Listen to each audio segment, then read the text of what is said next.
Siapakah orang yang akan diberatkan hisabnya pada hari kiamat? Ma'asyiral muslimat yang dimuliakan Allah Subhanahu wa taala. Kita tahu bahwa di antara peristiwa-peristiwa hari kiamat atau peristiwa-peristiwa hari akhir itu banyak yang akan dilalui manusia. Secara singkat, pertama manusia dibangkitkan oleh Allah Azza wa Jal dari kubur-kubur mereka, dan mereka harus lama berdiri menanti dari pengadilan Allah Subhanahu wa taala di padang mahsyar. Kemudian setelah itu ada pembentangan catatan. Kemudian di sana ada syafaat. Kemudian juga di sana ada hisab. Kemudian pembagian catatan, pembacaan catatan, manusia akan dikelompokkan bersama para sesembahannya. Kemudian juga akan dibentangkan padanya titian siratal mustaqim. Kemudian juga ada qisas, sampai akhirnya Allah dimasukkan ke dalam surga dan neraka. Itulah peristiwa-peristiwa secara singkat. Adapun tartibnya seperti apa, wallahu a'lam. Tapi peristiwa-peristiwa ini akan dialami semua manusia. Tapi yang kita akan fokuskan kajian di pagi menjelang siang ini bicara soal hisab. Wabil khusus lagi bicara soal orang-orang yang diberatkan hisabnya pada hari kiamat. Ma'asyiral muslimat yang dimuliakan Allah Azza wa Jalla. Tetapi sebelum kita bahas siapa orang-orang yang akan diberatkan hisabnya pada hari kiamat, kita harus paham dulu tentang hal-hal yang menyangkut masalah hisab ini. Kenapa sampai ditegakkan hisab? Apa saja perkara-perkara yang menyangkut dengan hisab? Siapa orang-orang yang pertama dihisab? Dan siapa yang diberatkan hisabnya? Tentu ini pembahasan yang cukup panjang, tapi saya akan berusaha untuk menyingkat. Ma'asyiral muslimat yang dimuliakan Allah Azza wa Jalla. Yang pertama yang perlu dipahami, bahwa tegaknya hisab ini berdasarkan keadilan Allah.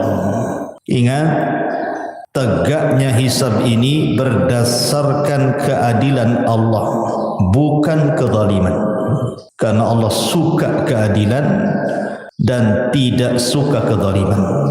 Maka siapapun ketika di dunia menghabiskan waktu-waktunya untuk beribadah kepada Allah Azza wa Jalla, berzikir, membaca Al-Quran, salat, zakat, sedekah, silaturahim, dan apapun sebutkan ibadahnya, maka semua ada hisabnya, ada balasannya, sehingga tidak ada yang sia-sia di dunia ini. Sekecil apapun kebaikan tidak akan sia-sia. Wa man ya'mal mithqala dzarratin khairan yarah. Lah sebagaimana orang-orang yang berlaku baik di dunia ada hisabnya, begitu juga para pelaku kezaliman, para pelaku dosa dan maksiat, semua ada hisabnya. Sekecil apapun dosa ada hisabnya. Sehingga jangan macam-macam dengan dosa, semua ada balasannya. Ketika Allah Subhanahu wa taala tidak membalas dia di dunia, ingat di sana ada balasan yang jauh lebih perit lagi. Karena Allah yang mengatakan wa man ya'mal mithqala dzarratin syarran yarah. Ini yang pertama, bahwa hisab itu didasari keadilan Allah, bukan kezaliman. Allah Maha Adil. Yang kedua, seorang hamba pada hari kiamat akan dicukupkan semua amalannya, semua balasannya. Tidak ada yang dikurang sedikit pun. Di dunia kalau kita membalas kebaikan orang, terkadang balasan kebaikan kepada orang itu tidak sebagaimana kebaikan orang itu kepada kita, kan? Ada saja kurangnya. Tetapi di akhirat tidak. Kebaikan akan dibalas sesuai dengan kebaikan yang dikerjakannya, sebagaimana keburukan juga akan dibalas dengan keburukan yang dikerjakannya. dan Allah tidak akan pernah mengurangi itu. Kemudian yang ketiga, bahwa kelak pada hari kiamat manusia tidak akan menanggung dosa orang lain.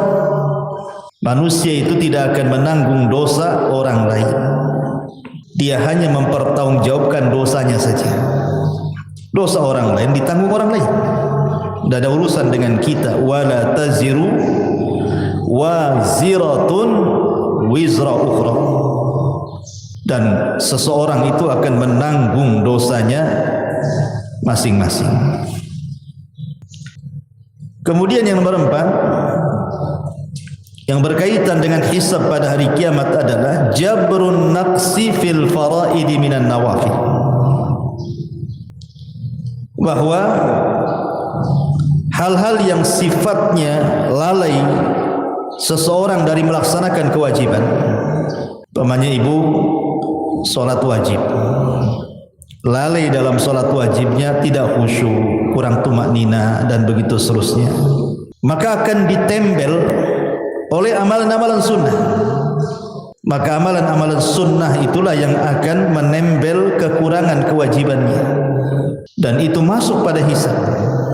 Seperti sholat sunnah rawatib, atau kalau dalam puasa Ramadan ada puasa di bulan Sya'ban atau puasa Syawal dan begitu seterusnya. Kemudian juga hisab juga, yang nomor 6 ya, hisab juga kelak pada hari kiamat akan diletakkan 2 timbangan, timbangan kebaikan dan timbangan keburukan. Mana-mana timbangan kebaikan lebih berat, maka dipastikan dia masuk surga. Mana-mana timbangan keburukan yang lebih berat, dipastikan masuk neraka. Mana-mana yang kemudian seimbang antara kebaikan dan keburukannya, maka dengan syafaat dan rahmat Allah dan atas kehendak Allah juga bisa saja Allah masukkan ke dalam surga. Kemudian yang nomor 7 juga di antara hal yang berkaitan dengan hisab pada hari kiamat, bahwa niat yang baik, ibu punya niat dan belum diamalkan kebaikan itu, maka tetap akan ada hisabnya pada hari kiamat. Sebagaimana niat jahat kemudian belum melakukannya dan ditinggalkannya, baik karena Allah, baik karena lemahnya dia melakukan atau karena tidak sukanya dia melakukan, semua ada hisabnya pada hari kiamat. Jadi niat saja ada hisabnya. Maka hati-hati soal niat ini, jangan sembarang niat. Kemudian juga yang nomor 7, di antaranya adalah ada seseorang yang berbuat kebaikan di dunia. Kebaikan itu kan bermacam-macam nilainya, Bu ya. Ada satu amal itu satu kebaikan. Ada satu amal itu 10 kali lipat kebaikan. Ada satu amal itu dilipat gandakan menjadi 700 kali lipat kebaikan. Ada amalan itu yang tanpa batas lipatannya. Semua akan dihisab. Semua ada balasan. Sebagaimana dosa juga ada yang satu dosa itu dilipat gandakan, dosanya sama, tetapi terkadang dilipat gandakan. Maksiatnya sama, tapi terkadang dilipat gandakan dosanya. Seperti orang yang melakukan dosa di asyuril hurum, umpamanya di bulan-bulan hurum, itu kan beda ketika dia melakukan di luar bulan hurum. Atau orang yang bermaksiat di Mekah akan berbeda dosanya kalau dia bermaksiat di luar Mekah, walaupun satu jenis dosanya, tetap ada hisab. Ma'asyiral muslimat yang dimuliakan Allah Azza wa Jalla, termasuk juga berkaitan dengan qisas pada hari kiamat, bahwa setiap kezaliman itu yang berkaitan dengan orang lain atau berkaitan kezaliman kepada binatang atau kezaliman kepada sesama manusia, semua ada hisabnya, ada qisasnya kelak pada hari kiamat. Sehingga jangan sembarang orang melakukan kezaliman. Termasuk juga bahwa amalan orang-orang kafir, mereka tidak ada timbangan, karena apa yang mau ditimbang amalannya hancur. Makanya ulama mengatakan orang yang tidak akan ditanya, tidak akan dihisab pada hari kiamat itu 2 manusia. Dia tidak akan ditanya dan tidak akan dihisab. Pertama, para nabi. Para nabi tidak akan dihisab. Mereka direct masuk surga. Yang kedua, orang-orang musyrik, orang-orang kafir. Apa yang mau dihisab? Tidak ada amalan sedikit, direct masuk neraka. Ya. Ma'asyiral muslimat yang dimuliakan Allah Azza wa Jalla. Kemudian juga di antaranya termasuk juga yang berkaitan dengan hisab adalah as-sitru lil mustatir. Orang-orang yang akan ditutupi aibnya saat dihisab pada hari kiamat. Seperti orang yang suka menutup aibnya orang lain, maka Allah akan tutup aib dia pada hari hisab kelak pada hari kiamat. Dan begitu seterusnya. Dan banyak juga amalan-amalan yang lain yang berkaitan dengan hisab. Taib. Lalu siapa orang-orang yang pertama kali dihisab? Ada beberapa riwayat yang disebutkan oleh para ulama. Secara umum orang yang pertama kali dihisab adalah kaum muslimin, orang-orang Islam, umat Nabi SAW. Itulah umat yang pertama kali dihisab sebelum umat-umat yang lainnya. Dan ini keistimewaan umat Islam, umat Nabi SAW. Nah, di antara umat Islam ini yang pertama kali dihisab adalah seorang sahabat Rasul namanya Abdullah ibnu Abil Asad. Abdullah ibnu Abdil Asad. Itulah yang pertama kali dipanggil dihisab pada hari kiamat. Dan ini hisab kebaikan. Tetapi kalau hisab keburukan, yang pertama kali dipanggil saudaranya, namanya Al-Aswad ibnu Abdil Asad. Itu dua bersaudara, Bu. Yang pertama Abdullah ibnu Abdil Asad, dia sahabat Nabi masuk Islam. Saudaranya namanya Al-Aswad ibn Abdil Asad. Ini kafir, musuh Islam. Inilah dua-duanya yang pertama kali dipanggil dari umat Islam. Adapun dalam riwayat yang lain disebutkan di antara orang-orang yang akan dipanggil pada hari kiamat adalah orang-orang yang suka memaafkan atau mudah memaafkan kepada orang lain. Sebagaimana hadis yang dikeluarkan Imam Ibnu Abi Hatim dan juga Imam Baihaqi dalam kitab Syu'abil Iman dari Al-Hasan, Nabi SAW bersabda, "Idza waqafal ibadu lil hisab yunadi munadi." Apabila hamba-hamba Allah diberdirikan untuk dihisab, dipanggillah oleh pemanggil, liyakum man ajruhu 'alallahi falyudkhilil jannah. Berdirilah orang-orang yang disembunyikan pahalanya oleh Allah, masukkan mereka ke dalam surga. Tsumma nada munadin ats-tsaniyah. Kemudian ada panggilan yang kedua, liyakum man ajruhu 'ala Allah. Maka hendaklah berdiri siapapun yang pahalanya disimpan oleh Allah. Qalu, mereka mengatakan, wa man dzalladzi ajruhu 'ala Allah. Siapa orang-orang yang disimpan pahalanya di hadapan Allah itu? Maka Rasul mengatakan, al-afuna 'anin nas. Orang-orang yang mudah memaafkan kesalahan orang. Mudah sekali. Sesakit apapun dia menyakiti ibu itu, ibu mudah memaafkan. Walaupun ini kan, karena kenapa ini yang pertama kali dihisab juga? Karena sulit memaafkan orang itu. Memaafkan orang itu, jangankan memaafkan, minta maaf tahu-tahu salah, jelas-jelas ibu salah tuh. Kan berat tuh minta maaf, padahal jelas-jelas ibu salah. Apalagi ibu di pihak yang benar. Kemudian ibu disuruh memaafkan, kan lebih berat lagi. Makanya lihat bagaimana pahalanya luar biasa. Tergolong orang-orang yang di awal-awal dihisab pada hari kiamat, dipanggil dan dimasukkan ke dalam surga. Dan Allah katakan, faman afa wa aslaha fa ajruhu 'ala Allah. Siapa yang mudah memaafkan dan mengislah, maka pahalanya disimpan Allah Subhanahu wa taala. Kemudian juga di antara orang-orang yang pertama kali dihisab juga sebutkan dalam hadis adalah orang-orang yang senantiasa menjalankan salat. Awal ma yuhasabul abdu yaumal qiyamah salatu. Yang pertama kali dihisab adalah salatnya. Siapa yang baik salatnya, maka semua amalannya dianggap baik. Siapa yang buruk salatnya, maka semua amalannya dianggap buruk. termasuk soal darah, pembunuhan. Itu juga awal ma yuqdu anhu yaumal qiyamah ad-dima, awal yang pertama diputuskan pada hari kiamat adalah persoalan darah, pembunuhan. Masyaallah muslimat yang dimuliakan Allah Azza wa Jalla, ini juga di antara orang-orang yang pertama kali dihisab pada hari kiamat. Baik, kita masuk pembahasan. Lalu siapa orang-orang yang diberatkan hisabnya pada hari kiamat itu? Siapa mereka? Aisyah Ummul Mukminin radhiyallahu anha, beliau pernah suatu ketika bertanya kepada Nabi sallallahu alaihi wasallam tentang ayat fasaufa yuhasabu hisaban yasira. Fasaufa yuhasabu hisaban yasira.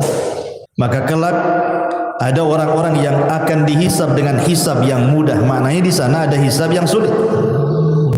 Maka Nabi sallallahu alaihi wasallam ketika itu mengatakan, man usiba udzib. Man usiba udzib. Siapa yang dihisab secara detail oleh Allah Azza wa Jalla pasti binasa dia. Siapa yang dihisab secara detail pasti binasa. Maksudnya apa? Ada sebuah hadis yang dikeluarkan oleh Abu Dzar Al-Ghifari radhiyallahu anhu, yang dikeluarkan Imam Muslim. Nabi SAW mengatakan, inni la a'lamu akhiru ahlil jannah duhulan. Aku paling tahu siapa orang yang paling akhir orang masuk surga. Maksudnya masuknya. Wa akhir ahlin nar khurujan minha, dan yang terakhir penduduk neraka yang keluar dari neraka. Siapa mereka? Rajulun yu'ta bihi yaumal qiyamah, seorang laki-laki akan didatangkan di hadapan Allah pada hari kiamat. Fayuqal, dan dikatakan, i'ridu alaihi sighara dhunubihi. Tampakkan kepadanya dosa-dosa kecilnya. Dan dia sudah ketakutan karena disuruh ditampakkan dosa kecilnya, belum lagi dosa besarnya. Maka tiba-tiba kemudian setelah ditampakkan dosa-dosa kecilnya, kemudian Allah ampuni. Kemudian dia pun meminta untuk ditampakkan dosa-dosa besarnya, karena melihat dosa kecilnya diampuni, apalagi dosa besar, menurutnya dia begitu. Tapi dalam hadis warfa'u anhu kibaraha, dan angkat dosa-dosa besarnya. Fatu'radu alaihi sigharu dhunubihi, maka ditampakkan padanya dosa-dosa kecilnya. Fayuqal, maka dikatakan, amilta yauma kadza wa kadza wa kadza wa kadza, apakah engkau melakukan ini. Wa amilta yauma kadza wa kadza kadza wa kadza, dan engkau juga mengamalkan pada waktu hari ini itu dan lain sebagainya. Maka orang ini mengatakan, na'am ya. Na'am ya. La yastati'u an yunkira wa huwa musyfiqun min kibari dzunubihi an tu'rada alaihi. Dan dia tidak bisa ingkar, tidak bisa mungkir dari dosa kecilnya, dia mulai ketakutan dengan dosa besarnya. Fayuqal, maka dikatakan padanya, innalaka makana kulli sayyi'atin hasanah. Bagimu telah dihilangkan perbuatan burukmu dan diganti dengan kebaikan. Maka orang ini mengatakan, Rabb, qad amiltu asya'a la araha hahuna. Ya Rabb, aku sudah mengamalkan sesuatu yang aku tidak bisa melihatnya di sini. Falaqad ra'aitun nabiyya sallallahu alaihi wasallam dhahika hatta badat nawajib. Kata Abu Dzar, aku melihat Rasul tertawa sampai gerhamnya nampak. Maksudnya apa hadis ini, Bu? Hadis ini menjelaskan tentang hisab yang mudah. Hisab yang mudah itu adalah hisab yang tidak ada rincian secara detail. Jadi kalau ibu dipanggil, ibu tidak ditanya soal rincian-rincian dosa, tetapi ibu hanya ditanya dosa-dosa kecil saja. Kemudian setelah ditanya, ibu mengakui dosanya, maka Allah mengatakan, dosa yang kecil yang ibu lakukan aku ganti dengan kebaikan. Dia sudah mulai ketakutan tuh, tetapi setelah dia mendengar bahwa dosa kecilnya diganti kebaikan, kemudian dia berpikir bagaimana dosa besar. maka Allah Subhanahu wa taala tidak mempermasalahkan dosa besarnya. Inilah yang disebut dengan hisaban yasira namanya Bu ya, hisabnya mudah. Hanya ditampakkan amalannya saja, suruh mengakui tanpa ada perdebatan dan tidak dirinci. Hanya sebagian kecil dosa saja ditanyakan dan dosa-dosa yang lain dianggap ditutup. Ini kan luar biasa. Inilah disebut hisaban yasira namanya, hisabnya mudah. Tapi kalau hisabnya berat, hisabnya sulit, inilah hisab yang seseorang akan selama kehidupannya itu akan diaudit seluruh amalannya. Akan diaudit seluruh amalannya itu, yang kecil sampai yang kecil sekali, yang nampak, yang tidak tampak, yang badan, yang hati, semua akan dirinci. Tidak ada yang terlewat sedikit. Ini namanya hisab yang berat Bu namanya. Betul-betul ditanyakan semuanya. Tidak ada yang kecil, tidak ada yang besar, semua akan ditanyakan. Dan ini adalah hisab yang sangat berat. Hisab kalau sudah seperti ini berat sekali. Jangankan Ibu ya, di akhirat. Andai seseorang itu terkena kriminal lah di dunia, tangkap sama polisi, diperiksa sama polisi. Kadang-kadang polisi ini nanya dari pagi sampai malam tuh. Ada yang 100 soalan, ada yang 200 soalan, sampai ngaku Bu. Sampai panas keringat dingin tuh. Dan kita tahu polisi punya trik tuh, supaya dia ngaku tuh. Itu di dunia, keringat dingin dibuatnya kita. Jadi apalagi hisabnya Allah. Hisabnya Allah bukan kayak polisi. Hisabnya Allah itu sangat detail. Kita di hadapan orang bisa berbohong, bisa berdusta gitu ya. Pura-pura jadi psikopat gitu ya. Pura-pura gila depan orang. Depan Allah tak bisa main pura-pura gila. Semua akan ditanya sedetail-detailnya. Ini yang bahaya. Kalau tidak ada yang tersisa dari yang besar sampai yang kecil, yang tampak atau yang tersembunyi dalam hati, semua disingkap oleh Allah. Inilah yang disebut dengan hisaban asira. Hisab yang sangat berat, melelahkan, sangat sulit. Yang terkadang terjadi munaqashah di sini, terjadi perdebatan antara orang yang dihisab dengan Allah Subhanahu wa taala yang menghisab. Terkadang dia mengingkari. Tapi pada hari kiamat tidak bisa orang mengingkari apa yang sudah dilakukannya. Kenapa? Karena lisan dikunci, tangan pula yang bicara, kaki pula yang jadi saksi.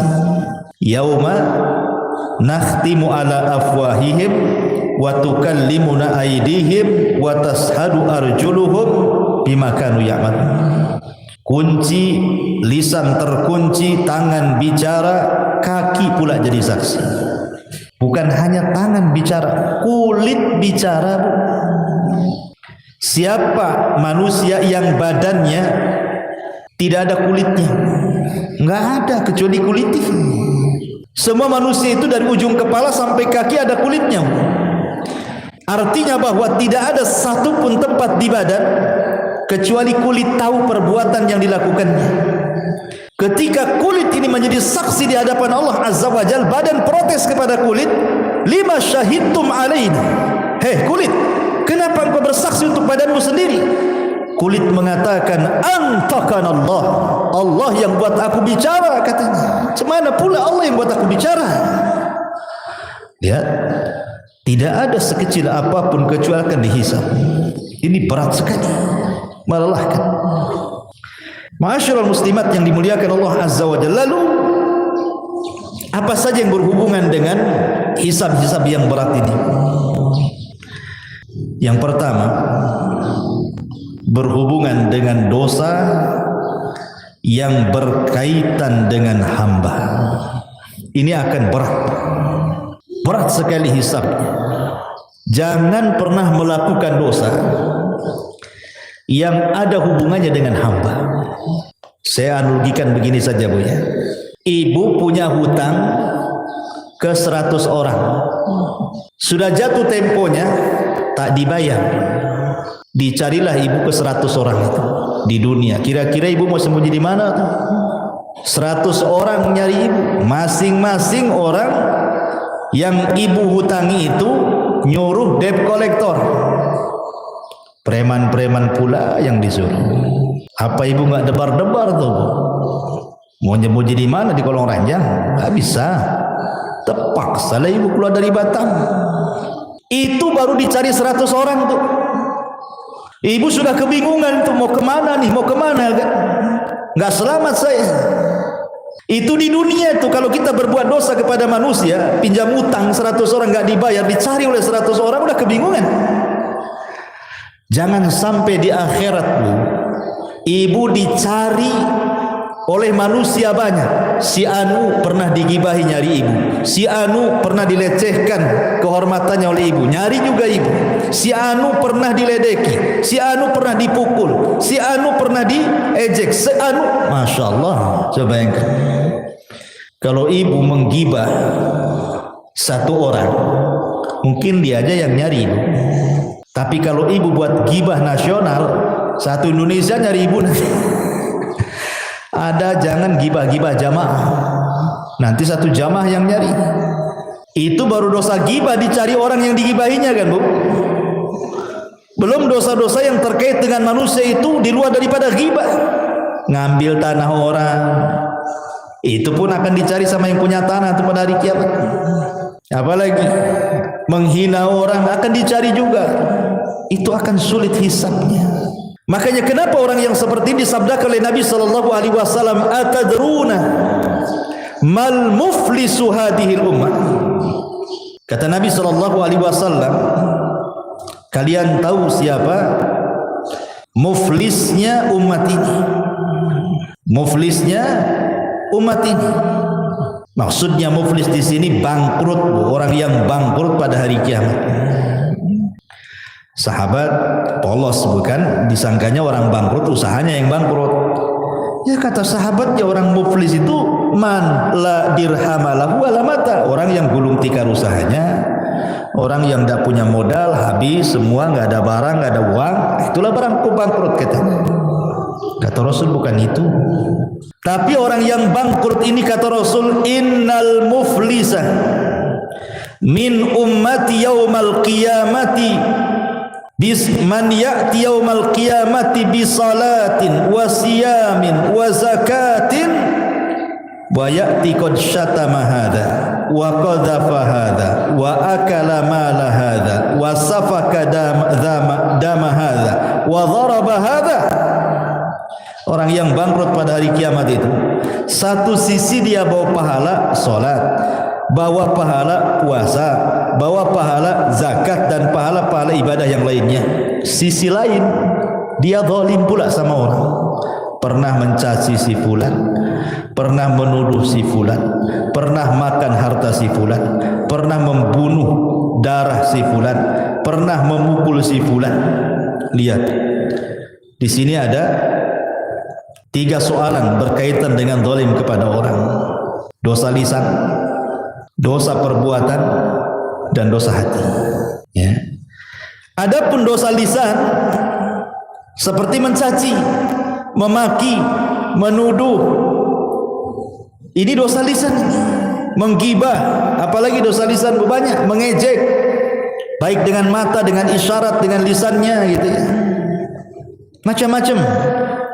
Ataupun dengan perbuatan, memukul, membunuh, ya, mengambil harta orang, ataupun dengan hati, hasad kepada orang, benci kepada orang, dendam kepada orang, dan begitu seterusnya. Semua akan dicari ibu gara-gara dosa 3 perkara ini, dan ini akan menyulitkan hisab ibu nanti pada hari kiamat. Makanya di dunia, siapa yang di dunia sedikit dicari orang, maka dia akan dimudahkan hisabnya pada hari kiamat. Kalau di dunia banyak dicari orang, maka di akhirat pun akan dipersulit hisabnya. Maka persedikitlah melakukan dosa kepada manusia, supaya jangan dituntut banyak-banyak orang. Sehingga dari sini apa? Jaga lisan dan jaga perbuatan. Al-muslimu man salimal muslimuna min lisanihi wa yadi. Seorang muslim itu yang selamat orang muslim lain dengan lisan dan tangannya. Sedikitkan Bu. Ya, gibah kurangi. Kalau bisa janganlah, bukan dikurangi. Jangan. Kalau dikurangi masih gibah namanya. Hal-hal yang seperti itu. Kemudian hal-hal yang menjurus kepada dosa orang. Kurangi komentari orang. Jangan kepo. Apa Bu kepo? Kepolisi, tanya-tanya. Ya, kepo itu bahasa Cina atau bahasa apa? Ya kepo lah kan, orang jalan mungkin tak lurus jalannya, pincang. Kok gitu jalannya katanya? Ngapain ibu tanya? Urusan dia lah jalannya kayak gitu. Yang nampak orang jalan gemuk itu kan, tak pandai dayat orang itu katanya. Lah, tak pandai pula dayat sama orang. Pakaian tak cocok dengan kulit. Cemana kulit hitam pakaian merah kurang. Jadi merah hitam lah, orang merah putih harusnya katanya. Subhanallah, kok kepo gini orang nih kan. Itu kurangi dosa-dosa kayak gini nih.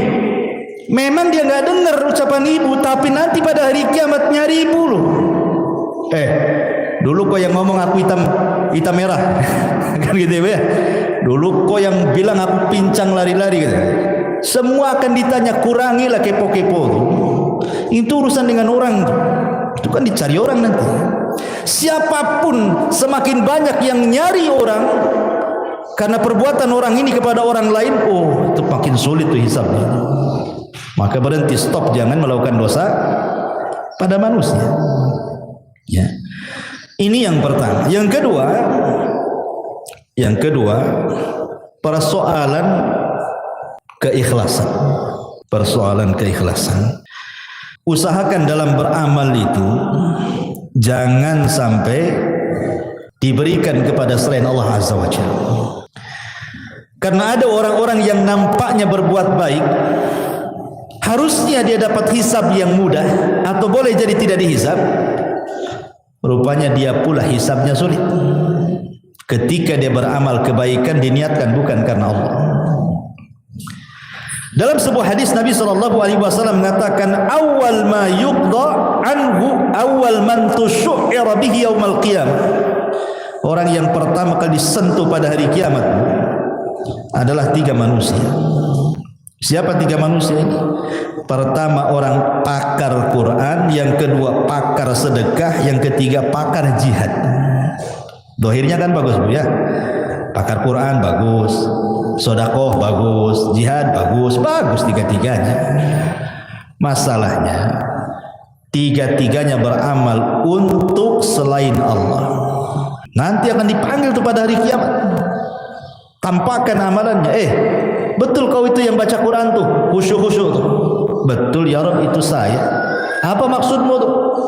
Aku baca Quran karenamu ya Rabb. Kata Allah, kadzabta, dusta kau. Kau ini baca Quran biar orang mengatakan kau seorang qori saja. Ya. Kemudian ahli sedekah juga mengatakan ditampakkan amalnya. Terus siapa tuh yang bersedekah atau bolak-balik ke dual ilmi itu masih uang sedekah tuh? Itu aku itu. Apa yang maksudkan kau di situ? Oh iya, aku bersedekah karenamu ya Rabb. Allah mengatakan kadzabta, dusta kamu.